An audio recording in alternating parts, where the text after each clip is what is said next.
Page 26, mountain climbing. On page 25, they have some stuff you can do about naming the notes in the bass clef. I don't really cover that kind of stuff. I leave that up to you.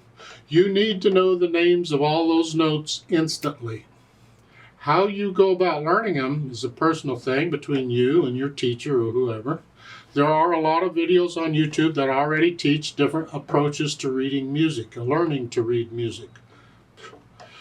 Each approach that's different, the person who believes in it always insists that approach is the best approach. Oh, this is the best one. No, this is the best one. Whatever works for you is the best one. I don't agree with any of them being better than the others. Some just memorize them. I don't care how you do it. And here, this piece, we get another new note to learn. See, we're just going to keep adding notes to the music because we got a lot of notes to cover. Look at all the notes on the keyboard. We got a lot of notes to cover. So memorize these in the music.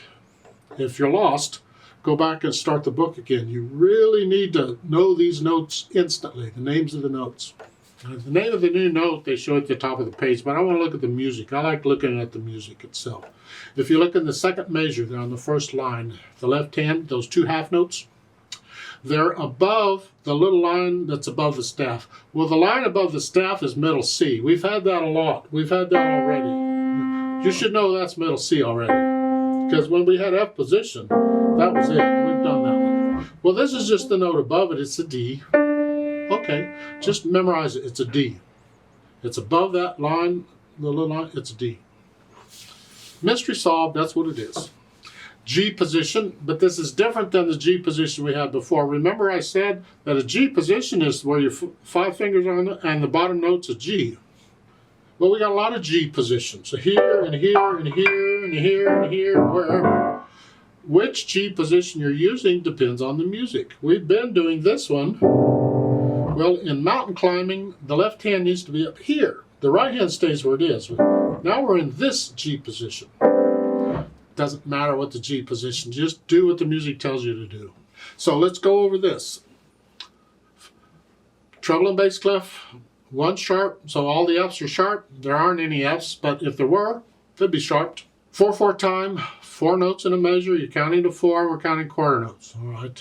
It's 2 lines long with a repeat sign. You can play it twice. You look at the first line and you got quarter notes and half notes, and the bottom to the left hand's going to play all that. Second line is the right hand's going to play that. Okay. Let's just try it make sure we got the notes here. It's here, G. And again, if you have to, you say the note name and you play it. Don't worry about the rhythm if you do that, because you can come back and do the rhythm later. Second line. Just make sure you can get these at whatever speed you're going to go. I don't care. You can go slow.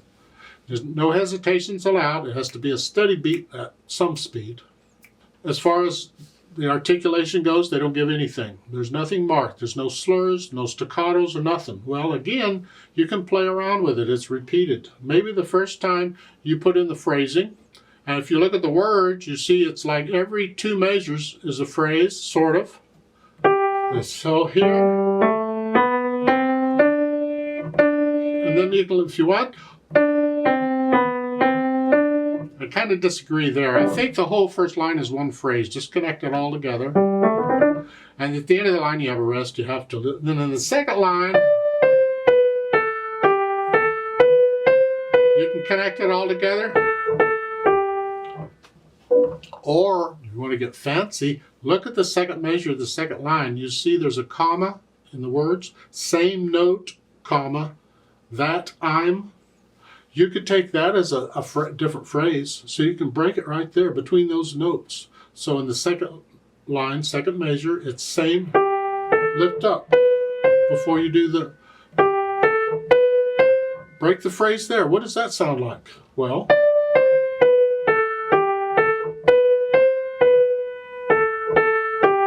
experiment. That's a different interpretation. That's what we're getting back into, interpreting the music.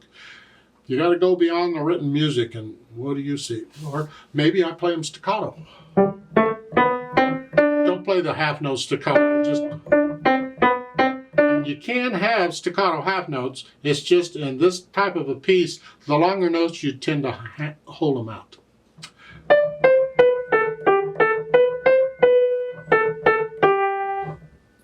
I mean, first time you play it, you do it one way, and when you repeat it, try something else. Experiment, try different things out. Dynamic-wise, it just says loud. Well, whatever you think loud is, so, okay. Speed, moderato, somewhere in the middle. You decide what that is. I'd like to play this with you very slowly now.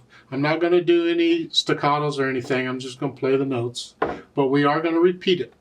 So I'll give us 4 counts. Let's just play it together, make sure we have the right notes and rhythms. 1, 2, ready, go. 1, 2, 3, 4. 1, 2, 3, rest.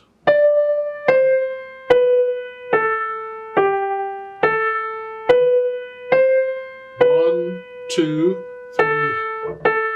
1, 2, 3, repeat. 1, 2, 3, 4. 1, 2, 3, rest.